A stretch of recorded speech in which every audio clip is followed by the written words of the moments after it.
Hi, everyone. Thanks for joining us tonight. We are excited to kind of hit some highlights about our year in review for 2023. As preparation, Dr. Navity, by the way, Dr. Santana. Hello. And Michigan Center of Regenerative Medicine 2023 year in review. We thought we'd start by first putting up a slide and talking about our numbers. So things have been growing in a very positive direction for us, and we're happy to present and I guess let everybody know that our 2023 growth has resulted in more PRPs and more stem cell procedures than we've ever done before. I want to say, like, in this area of Michigan, I want to confidently say that we have the most experience in regenerative medicine with treating PRP and stem cells, either bone marrow and adipose, here in this area for orthopedic conditions. And it's a practice that we've been building. And with our breadth of knowledge, with our patients and our experiences, we want to bring that over to everyone else so that they can experience how we do things. So I guess without further ado, we'll show you a couple slides. The first one is our platelet-rich plasma, PRP numbers. We've treated 308 patients this year thus far. This is through the end of November. And as you can all see, the number one indication for people coming to see us is having knee problems. So we treat a lot of knee osteoarthritis, knee injuries, tendinitis. And this goes a gambit of, high-level athletes to weekend warriors to just regular people having knee pain. And I think that's the nice thing about regenerative medicine is that it can cover all these areas for everyone. And then lumbar spine is next. After knee pain, back pain is the second most things that we treat. And I like treating these because I think these respond really well to the treatments that we do. Yeah. So hips, shoulders, the rest of the orthopedic realm of conditions that can cause pain. We treat pretty much everything head to toe that causes people to have pain. From degenerative type orthopedic conditions. The more advanced things tend to respond better to stem cells. So our next slide is on stem cells, and the vast majority of stem cells we've done here involve bone marrow concentrate. And very similar to PRP, you can see our number one source for people coming in that require bone marrow concentrate stem cell procedures. People suffering knee problems, followed very shortly by people with lumbar spine pain. Yeah, and as you can see too, like our treatments are broad. We don't just focus on the knee or the spine. We focus on the entire musculoskeletal system. And I think that's one of our biggest advantages here is that we can do this stuff, and we can treat multiple areas at one time. So you're not just stuck to kind of doing one thing. And then how we inject those substances, be it PRP or stem cells. I'd like to talk a little bit about our injection techniques. We can probably go back live if you want. Well, let's kind of talk about the difference between the PRP and the BMC. Okay. What patients we treat with PRP with, and what type of patients do we treat with bone marrow stem cell splitting? Okay. Yeah. So more osteoarthritic things that involve cartilage tend to respond better to stem cells. Things that have a better blood supply, things like tendons and to some degree ligaments, do almost as well with PRP. So most of our patients who have those isolated type conditions, we'll recommend a PRP procedure for versus those that have more advanced osteoarthritis or in the spine, degenerative discs, disc herniations. Those conditions don't respond as well to PRP and typically require some sort of stem cell procedure. Yep. So one way to look at it too, like for mild to moderate issues, PRP, most of the time is going to be enough to treat it. Once you're kind of hitting that moderate to severe range, it's weighted heavily more towards the stem cells. But everything's a case-by-case basis, so we kind of take that into consideration every time too. Yeah, we do full evaluations, talk about the gamut of treatment options that might be available to you, whether it's the traditional pain management pathway with cortisone and the other standard type medical treatments, or giving you your options, regenerative options. Yeah. So yeah, a little injection technique is another thing we've made big advances, I would say, in 2023. The number one condition that brings people in being knee problems. Yep. We have incorporated interosseous injections or subcortical injections, a lot of different terms that mean the same thing. Basically placing the needle under the joint within the bone to try to grow that cartilage from the inside out, which is physiologically how that cartilage grows. My analogy is it's like trying to grow leaves on a tree. You don't spray that tree with fertilizer to grow the leaves. You inject that fertilizer into the root. It's essentially the same idea when you're treating osteoarthritic knee, hip, shoulder. So the technique kind of came about because if you have what we call subchondral lesions or bone marrow lesions into the bone, usually we see it with more severe arthritis. Untreated, it can lead to something called avascular necrosis. So that's where the technique kind of came about. But then learning more about the anatomy and how the physiology of how your cartilage is and how it receives nutrition from the bone itself, by injecting the healthy cells into the bone, it's more efficiently transferring these nutrients and these healing cells into the cartilage that's laying right on top of it. So we do this interosseous procedure on knees, shoulders, and hips. So I would say and I think most people's initial reaction is, boy, that sounds painful. And it sounds like their patients are going to have a lot more pain afterwards, which was my bias going into it as well. So I was really reserving it for those more severe cases that had a subchondral lesion or that had an avascular necrosis. And after treating a handful of those patients and seeing that their postoperative recovery period was really no different from the intra-articular injection techniques that we were using before, we just had kind of a very casual conversation in the evening saying, why aren't we doing this for people before they develop osteochondral lesions or before they develop avascular necrosis? And by starting to incorporate that technique earlier in the disease process, well, guess what? It works even better than the other techniques we were using before. Yeah. So we're really starting to encourage our patients to consider that technique over the prior technique that we were using years before, and just injecting the intra-articular space. Yep. And then because we are a fully functioning procedure room, we pretty much mimic an operating room that you would see in a hospital.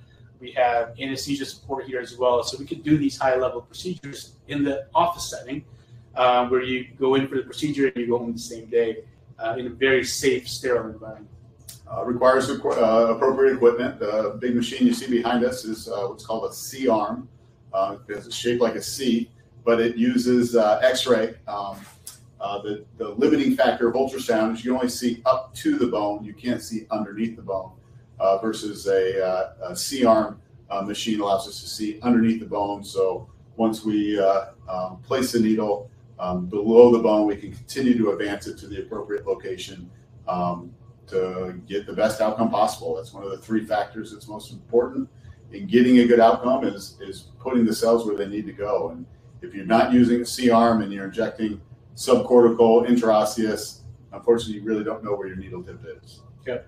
And then the second important part of that too is like having the right physicians to do it. So as you can see from our 2023 numbers, we're very experienced in this area. Yeah, and it's gotten to the point where both Dr. Santana and myself are working as many hours as we can and seeing as many patients as we can, but there was only two of us.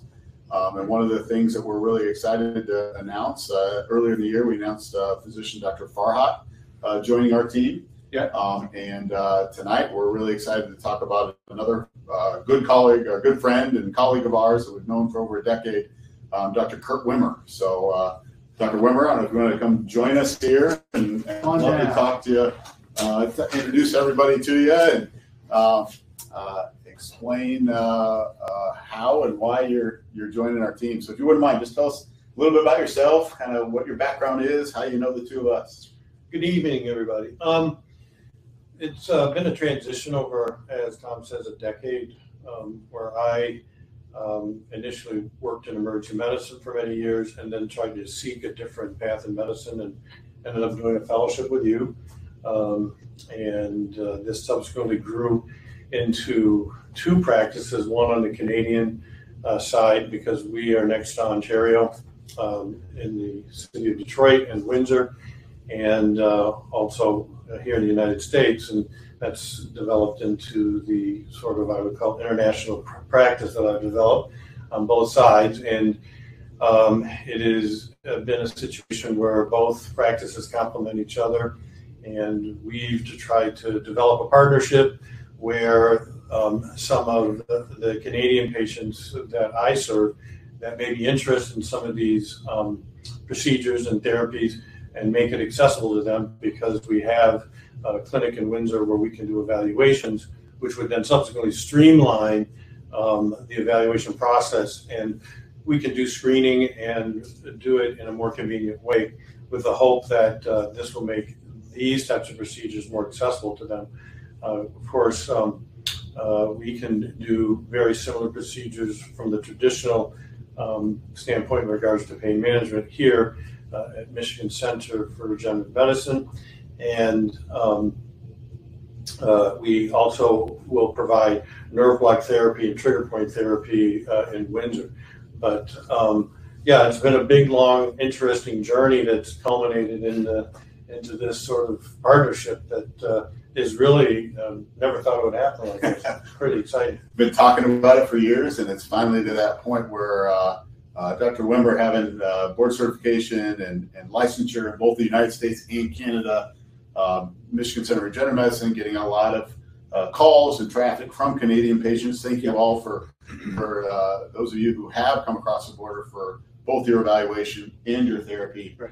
We're really excited that you don't have to cross the border for your evaluation anymore. We have a fully trained physician capable of determining whether you would be a good candidate for a regenerative medicine procedure before having to cross the border and everything that involves with coming from Ontario to the United States. Yeah, so that should minimize travel time between coming to the U.S. side, where you can kind of optimize your follow-ups and your evaluations over in Windsor, and then only come down to this side of the house when you're ready for your procedure. Yeah, part of that evaluation, we do telemedicine visits, but there's certain things we just can't do over the internet. And one of those is a physical exam, including a diagnostic ultrasound. Getting a good outcome, 3 variables that's involved, and number one is patient selection. If you're not a great candidate, chances are we're not going to get a good outcome. And that's a really important step that we're hoping that having Dr. Wimmer being more accessible will really limit the barriers for patients who are wondering whether regenerative medicine might be a good option for them. And we can get our hands on you versus the telemedicine approach, which obviously that's always, telemedicine does help efficiency, but at the end of the day, touching patients is still essentially the bedrock of medical evaluation. Of course, in the advent of the information age, we try to use these tools to try to make things more efficient, but I would still, I'm kind of old school, I'd still agree with the fact that a full evaluation, if possible, is the best choice. And we're going to try to open our doors to all of the Canadian patients that are interested and make that a much more possible and easier activity, so it doesn't require more of a time commitment for them, particularly the patients that are in southeastern Ontario, Windsor, Essex area.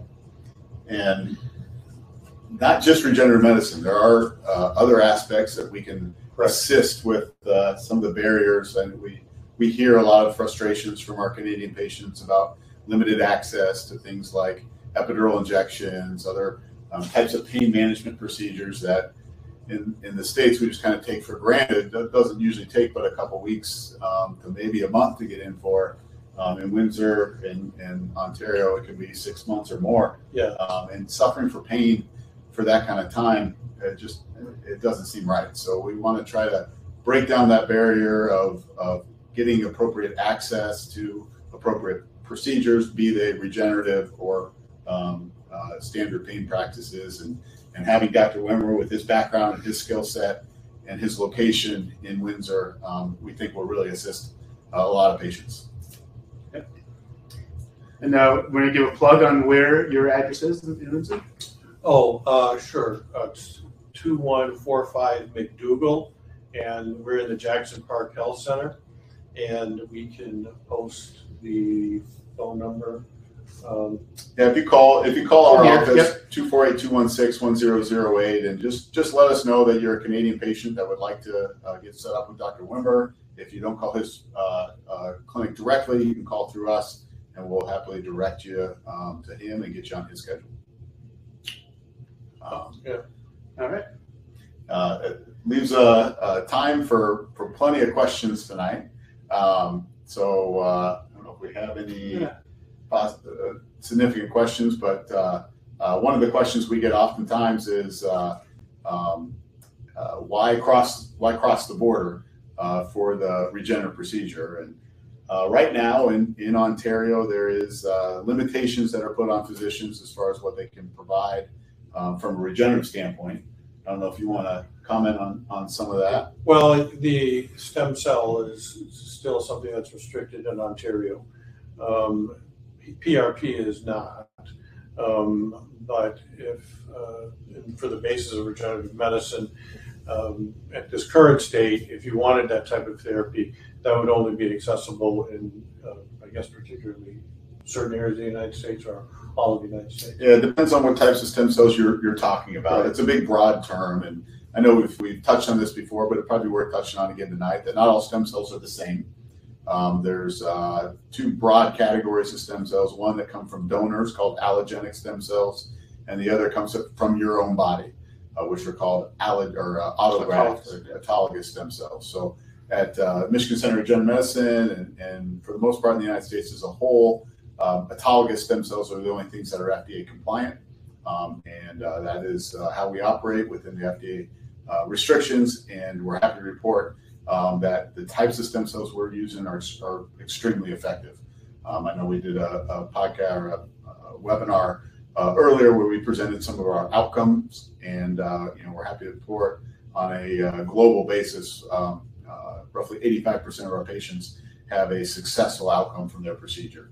So they're very effective in treating appropriately screened and appropriately selected patients. Yeah. And then, so kind of piggyback on that question Karen was asking, with this data, are there any insurance companies that are receptive to covering these potential treatments? So we're part of a couple of data registries. One of them is Data Biologics, and the other one is through Grailage, through our lab. And the idea with having a registry is to be able to document and track these outcomes over time, and hopefully with a larger number, then can submit to insurances and decision makers that this is a very viable option for treatment. As of right now, it is not covered by any insurances, so it's an out-of-pocket expense. The only insurance that would cover a regenerative medicine procedure would be TRICARE for the military, and they would cover PRP for your knees and your elbows. So that's the only exception to the rule. But hopefully, the other insurance plans will follow suit soon. Yeah, we do encourage our patients to submit claims. That is something that we have had patients get portions of their procedure covered. But unfortunately, in order for us to offer the service that we offer, we cannot bill your insurance for services that they consider experimental at this time. The other question is for Dr. Wimmer. Does Dr. Wimmer have a Google business profile in Canada? We do. We do. When you go to the website, Windsor Pain Center, so W-I-N, Windsor, W-I-N-D-S-O-R, Pain, P-A-I-N, Center spelled the Canadian way, or C-E-N-T-R-E. There should be a Google link there when the website comes up. I believe that's what you're asking about. Yeah. And then another question, does Canadian insurance cover PRP treatments? It does not cover PRP treatments here in the United States, nor typically in Canada. Or let me be more specific, in Ontario. Those are all out-of-pocket expenses. Yeah. Which is a frustrating part of where our medicine or our regenerative practice in general is right now. That's the limiting factor that most of our patients have in receiving this therapy. It's something we're actively working on reaching out to third-party payers, trying to not just show them efficacy, but also cost savings, that these conditions or these procedures we're doing for surgical-based conditions are much cheaper and equally, if not more effective than surgery. I do think someday we will have that. I just don't know how long someday is. And for most of our patients, waiting isn't an option. So we're here, we're available, we have all the technology necessary, and we're working on getting that third-party payer coverage. As a clarification for my participation in the regenerative medicine that would be offered for the Canadian patients, those would be performed here in the United States. I would not be offering them at the pain clinic in Windsor. The current nerve block therapy and trigger point therapy and joint injections that are OHIP covered would be performed at that pain clinic. The idea would be is that you could come in and get evaluated for the more advanced therapies to either circumvent traditional therapies and advance the therapy and go into a more regenerative arm of your therapy, or, I mean, the basic treatments that have been provided to Ontario citizens for decades would still be available to you. However, the procedures that we are discussing and what we would be offering as a collaboration would happen here in north of Detroit in Rochester. Just to make that clear. Okay, I think we're we'd like to keep these 20 minutes to 25 minutes long. I think we've done a pretty good job of being succinct. In summary, we've had a great year of growth. We continue to grow. We're adding physicians. We're adding a new location. It should be in the first quarter of 2024. If you have a orthopedic condition that's giving pain and either you're tired of taking pain medications or want to avoid pain medicines or want to avoid surgery, give us a call. Let's take a look and see if it's something we think we can give you an alternative to drugs and surgery. Yeah, or just if you want to get a second opinion on something, then we'd be more than happy to talk about that. But again, at the end of the year, we always want to thank our patients that we've seen throughout 2023. Thank you for putting your trust in us. And we're very honored that you chose us to have your procedures done, and we look forward to more successes for you and in the coming year. All right. Thank you, everyone. Have a good night. Good night.